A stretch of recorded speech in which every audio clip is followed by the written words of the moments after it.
ভাবি এখন আপনারা ঘুমাইতেছেন? কামাল ভাই, তুমি এত সকালে কেন? বাড়ি থেকে ঘুমায় না নাকি? ভাবি ভাইজান এতদিন পর বিদেশ থেকে আইবো, তাহলে রিসিভ করতে হইব না? ঘুমানোর সময় আছে নাকি ভাবি? আরে তোমার ভাইজান তো আইতে আইতে রাইত হয়ে যাইবো, বিকাল বেলা গেলেই লয়ে আইতে পারবা।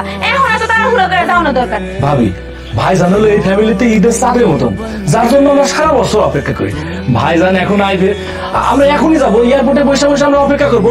আর এই অপেক্ষা করাটা তো মজা ভাবি। একটু পরে আপনার ননদ আসবে, আপনি তাহলে নিয়ে বাড়ির সব কাজ কাম সামলাই দিন, আমি গেলাম।